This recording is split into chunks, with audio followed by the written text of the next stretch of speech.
Pikirkan ini. Suatu pagi, kamu bangun dan melihat berita kematianmu sendiri di surat kabar. Apalagi, judul beritanya menyebutmu sebagai pedagang kematian. Bagaimana perasaanmu saat menyadari bahwa dunia akan mengenangmu seperti ini? Sejauh mana seseorang dapat berusaha agar namanya tidak selamanya dikaitkan dengan panglima perang? Dan bertahun-tahun kemudian, sementara penghargaan yang ditinggalkan orang ini menjadi simbol prestis tertinggi di dunia, apa yang mungkin terjadi di balik layar? Saat ini, penghargaan Nobel memiliki dampak yang sangat besar hingga kebanyakan orang menganggapnya tanpa celah.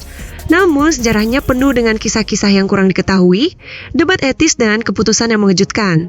Narasi berikut mengungkapkan lapisan-lapisan yang lebih dalam di balik permukaan yang sudah dikenal luas. Gagasan Alfred Nobel tentang penghargaan Nobel terbentuk karena sebuah peristiwa mengejutkan di masa akhir hidupnya. Berita kematian yang keliru di surat kabar hanya mendefinisikannya sebagai produsen bahan peledak, sehingga warisan hidupnya dikurangi menjadi sesuatu yang kelam.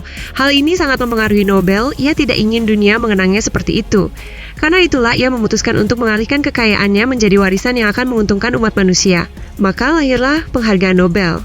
Ekspresi dalam wasiatnya, kepada mereka yang memberikan manfaat terbesar bagi umat manusia, bersifat luas dan terbuka untuk interpretasi, hal inilah yang menjadi salah satu alasan utama munculnya perdebatan politik dan ilmiah tentang penghargaan tersebut selama bertahun-tahun.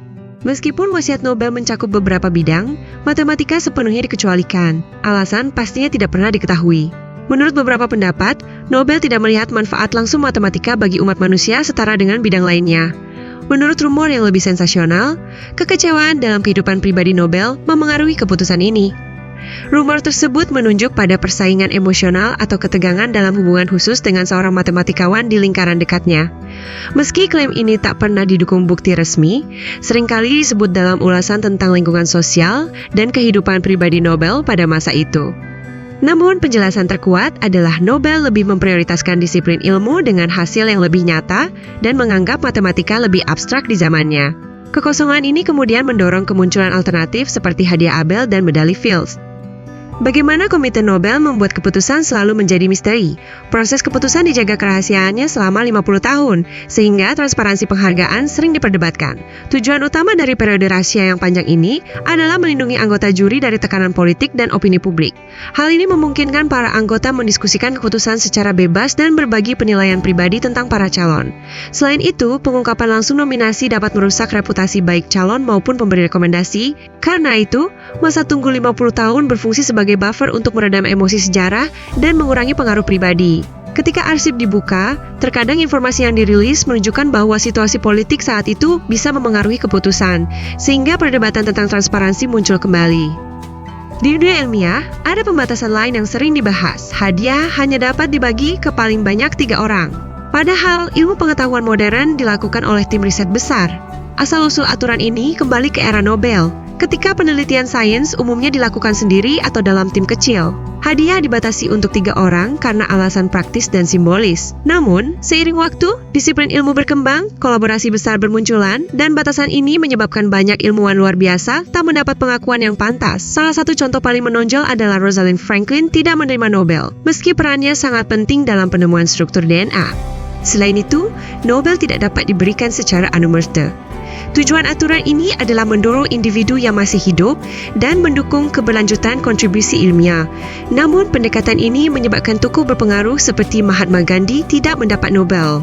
Di luar itu semua, penghargaan Nobel kadang-kadang dibayangi keputusan politik.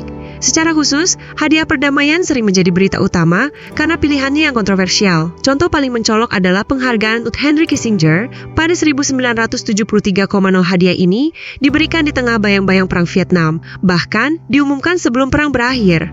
Karena peran Kissinger dalam strategi militer, banyak yang menilai penghargaannya lebih menghargai diplomasi daripada perdamaian.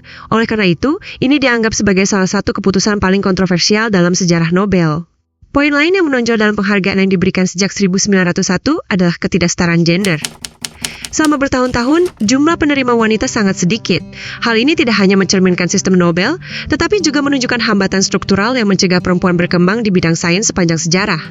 Namun, hal ini juga memunculkan diskusi, apakah Nobel memiliki bias implisit terhadap perempuan? Hadiah sastra juga memiliki sejarah yang penuh kontroversi.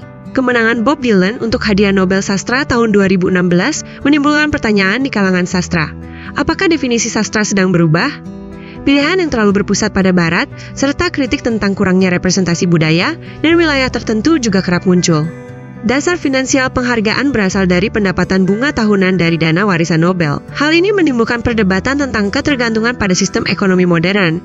Karena dana tersebut dikelola dengan baik, sistemnya tetap berjalan sampai hari ini, tetapi risiko teoretis masih sering dibahas. Memenangkan Nobel bukan hanya soal pencapaian individual, juga membawa prestise besar dan visibilitas internasional bagi negara. Karena itu, beberapa negara dikabarkan menjadikan Nobel alat kebijakan nasional. Keberhasilan ilmuwan dipandang sebagai simbol prestise suatu negara. Melihat kembali sejarah sistem penghargaan, sejumlah penemuan besar tidak pernah menerima Nobel. Ini patut dicatat. Teknologi CRISPR telah memicu debat dalam waktu lama, begitu pula pencapaian sains lainnya. Tokoh-tokoh seperti Rosalind Franklin, Lise Meitner, Vera Rubin, dan Jocelyn Bell Brunel membuat kontribusi ilmiah paling signifikan di zamannya, tetapi tidak pernah mendapat Nobel. Contoh-contoh ini menunjukkan kadang-kadang sistem hadiah bisa tertinggal dari realitas ilmiah. Dengan semua aspeknya, penghargaan Nobel bukan hanya mekanisme untuk menghargai keberhasilan, tetapi juga cerminan transformasi etis, politik, budaya, dan ilmiah dalam umat manusia. Kisah yang tidak diketahui dan keputusan kontroversialnya menunjukkan betapa kompleksnya sistem di balik penghargaan ini. Jika kamu penasaran dengan sisi tersembunyi dan sejarah kontroversial hadiah Nobel, jangan lupa sukai, subscribe, dan bagikan pendapatmu di kolom komentar di bawah. Apa pendapatmu tentang Nobel? Bergabunglah dalam diskusi.